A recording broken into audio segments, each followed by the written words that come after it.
Teachings of Presidents of the Church, Brigham Young. Chapter 25. Cultivating Gratitude, Humility, and Honesty. President Brigham Young believed in and lived according to simple, true principles. From his experiences as a carpenter and contractor, he learned to value honest workers who built walls that would last, hung doors that would not need repair, and did not leave a job site with the owner's tools or nails in their pockets. He counseled people in every walk of life to have their eyes opened to see and understand where honesty and uprightness are. Deseret News Weekly, December 2, 1857, page 4. President Young also encouraged the early saints who suffered from trials such as persecution, poverty, and starvation to accept their afflictions with gratitude and humility, for the Lord truly strengthened them in their suffering. His words and his life emphasize that our duty is to show integrity and gratitude by improving on whatever the Lord has blessed us with. Teachings of Brigham Young. Acknowledging the Lord's hand in our lives cultivates gratitude. I do not know of any, excepting the unpardonable sin, that is greater than the sin of ingratitude. Discourses of Brigham Young, page 228. I might say something with regard to the hard times. You know that I have told you that if anyone was afraid of starving to death, let him leave and go where there is plenty. I do not apprehend the least danger of starving, for until we eat up the last mule from the tip of the ear to the end of the fly whipper, I am not afraid of starving to death. There are many people who cannot now get employment, but the spring is going to open upon us soon, and we are not going to suffer any more than what is for our good. I am thankful for the hand of the Lord which is visible. I am as thankful for this providence of His as for any that I ever received. I have told you years ago my feelings with regard to their sympathies, their faith, gratitude, and thankfulness, and their acknowledgment of the hand of the Lord and of the dispensations of His providence. My soul has been grieved to bleeding to see the waste and the prodigal feeling of this people in the use of their bountiful blessings. Many have walked them underfoot and have been ready to curse God who bestowed them. They wanted gold and silver instead of wheat and corn and fine flour, and the best vegetables that ever grew upon the earth. They walked them underfoot, and set at naught the choice blessings of the Lord their God. Deseret News Weekly, February 6, 1856, page 4. We rejoice because the Lord is ours, because we are sown in weakness for the express purpose of attaining to greater power and perfection. In everything the saints may rejoice, in persecution, because it is necessary to purge them, and prepare the wicked for their doom, in sickness and in pain, though they are hard to bear, because we are thereby made acquainted with pain, with sorrow, and with every affliction that mortals can endure. For by contact all things are demonstrated to our senses. We have reason to rejoice exceedingly that faith is in the world, that the Lord reigns, and does His pleasure among the inhabitants of the earth. Do you ask if I rejoice because the devil has the advantage over the inhabitants of the earth, and has afflicted mankind? I most assuredly answer in the affirmative. I rejoice in this as much as in anything else. I rejoice because I am afflicted. I rejoice because I am poor. I rejoice because I am cast down. Why? Because I shall be lifted up again. I rejoice that I am poor because I shall be made rich, that I am afflicted because I shall be comforted, and prepared to enjoy the felicity of perfect happiness, for it is impossible to properly appreciate happiness except by enduring the opposite. Discourses of Brigham Young, page 228. We talk about our trials and troubles here in this life, but suppose that you could see yourselves thousands and millions of years after you have proved faithful to your religion during the few short years in this time and have obtained eternal salvation and a crown of glory in the presence of God. Then look back upon your lives here and see the losses, crosses, and disappointments, the sorrows. You would be constrained to exclaim, "But what of all that? Those things were but for a moment, and we are now here. We have been faithful during a few moments in our mortality, and now we enjoy eternal life and glory, with power to progress in all the boundless knowledge and through the countless stages of progression, enjoying the smiles and approbation of our Father and God, and of Jesus Christ, our elder brother." Deseret News Weekly, November the 9th, 1859, page 1. There is another item which I will now notice, and until we learn such things, I will promise you that we shall never inherit the celestial kingdom. We are gathered together for the purpose of learning what to do with this present life and with the present blessings bestowed upon us. If we do not learn these lessons, how can we expect to be trusted with the riches of eternity? For he that is faithful over a few things shall be made ruler over many things. Matthew chapter 25, verse 21. When we are blessed with an increase of cattle, and we disregard this blessing which the Lord bestows upon us, we thereby incur his displeasure, and lay ourselves liable to punishment. What earthly father would bestow blessings upon a son with satisfaction and pleasure, while that son would continue to squander them and gamble them away for nothing? After a time, that father would withhold his favors and bestow them upon the more worthy child. The Lord is more merciful than we are. But there may be a termination to his gifts if we do not receive them with gratitude and take good care of them when we have them in our possession. Let the people take care of their cattle and horses, and the man who does not do it will lay himself liable to censure in the eyes of justice. Deseret News Semi-Weekly, October 29, 1865, page 2. What is our duty? It is our duty to improve upon every blessing the Lord gives to us. If he gives us land, improve it. If he gives us the privilege of building houses, improve it. If he gives us wives and children, try and teach them the ways of the Lord, and exalt them above the dark, degraded, and sunken state of mankind. In his providence, he has called the Latter-day Saints from the world, has gathered them from other nations, and given them a place upon the earth. Is this a blessing? Yes, one of the greatest the people can enjoy, to be free from the wickedness of the wicked, from the calamities and clamor of the world. By this blessing, we can show to our Father in heaven that we are faithful stewards, and more, it is a blessing to have the privilege of handing back to him that which he has put in our possession.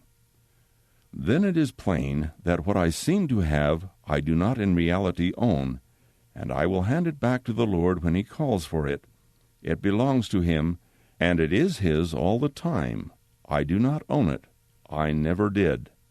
Deseret News, June the 20th, 1855, page 4. There is not a single condition of life or 1 hour's experience but what is beneficial to all those who make it their study and aim to improve upon the experience they gain. Deseret News Weekly, July the 9th, 1862, page 1. Those who are humble recognize their dependence on the Lord. We have to humble ourselves and become like little children in our feelings, to become humble and childlike in spirit, in order to receive the first illuminations of the Spirit of the gospel. Then we have the privilege of growing, of increasing in knowledge, in wisdom, and in understanding. Discourses of Brigham Young, page 228. We are nothing, only what the Lord makes us. Deseret News Weekly, October 28, 1857, page 5. When a person sees things as they are, if he finds that he is pleasing God and his brethren, he is exceedingly rejoiced, and feels an increase of humility and resignation.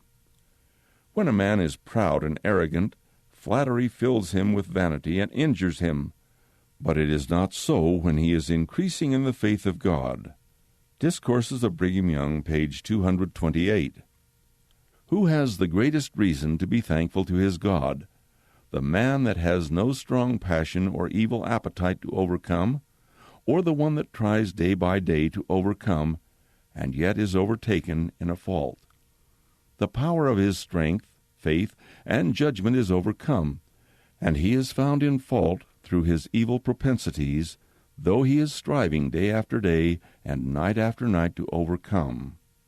Who has reason to be the most thankful? The being that has comparatively no strong passion to overcome ought constantly to walk in the veil of humility rather than boast of his righteousness over his brother. We are under obligation, through the filial feeling and ties of humanity, to more or less fellowship those who do evil. We must endure this until the Lord shall see fit to separate the wheat from the chaff, until the righteous are gathered out, and the wicked are bound in bundles, prepared for the burning. See Doctrine and Covenants, section 86. Until the sheep are separated from the goats. Matthew chapter 25, verses 31 through 34. Those who have not strong passions to contend with day by day and year by year should walk in the vale of humiliation, and if brethren and sisters are overtaken in fault, your heart should be filled with kindness, with brotherly angelic feeling, to overlook their faults as far as possible. Deseret News Weekly, August the 22nd, 1860, page 1. The hearts of the meek and humble are full of joy and comfort continually. Discourses of Brigham Young, page 228. Those who are honest are true to themselves, to others, and to the Lord. Men must be honest. They must live faithfully before their God and honor their calling and being on the earth. You ask if that is possible? Yes. The doctrine which we have embraced takes away the stony hearts. Discourses of Brigham Young, page 232. We need to learn, practice, study, know, and understand how angels live with each other. When this community comes to the point to be perfectly honest and upright, you will never find a poor person. None will lack. All will have sufficient. Every man, woman, and child will have all they need just as soon as they all become honest. When the majority of the community are dishonest, it maketh the honest portion poor, for the dishonest serve and enrich themselves at their expense. Discourses of Brigham Young, page 232. I have tried to suppress dishonesty in individuals, and have tried thereby to make them honest. If I hire a carpenter and pay him $3 a day, and he is 3 days in making a 6-panel door that a good workman can make in 1, or even a door and a half, I do not want to pay him $3 a day for that labor. Yet some who are here have no more judgment, discretion, or idea of right or wrong than to want to be paid for labor they do not perform. And that they consider to be honesty, but it is just as dishonest as anything in the world. Deseret News Weekly, December the 2nd, 1857, page 4. Let all workers try to improve. There has a great improvement taken place in the midst of this people, and we will still continue to improve. Let us seek unto the Lord for wisdom, and so continue to improve, until we come up to the standard of truth in all our acts and words, so that when I employ a mason to lay me up a wall, he will do it honestly, and so on with every other workman. Then if a man does not earn his wages, he will not ask them or take them. Honesty never comes into the hearts of such persons. Their rule is to keep what they have got, and to get all they can, whether honestly or not, and pray for more. Deseret News Weekly, December the 2nd, 1857, page 5. Woe to those who profess to be saints and are not honest. Only be honest with yourselves, and you will be honest to the brethren. Discourses of Brigham Young, pages 231 and 232. Children should be taught honesty, and they should grow up with the feeling within them that they should never take a pin that is not their own, never displace anything, but always put everything in its place. If they find anything, seek for the owner. If there is anything of their neighbor's going to waste, put it where it will not waste, and be perfectly honest one with another. Deseret News Weekly, October the 23rd, 1872, page 5.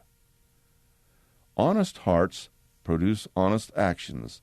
Holy desires produce corresponding outward works. Fulfill your contracts and sacredly keep your word.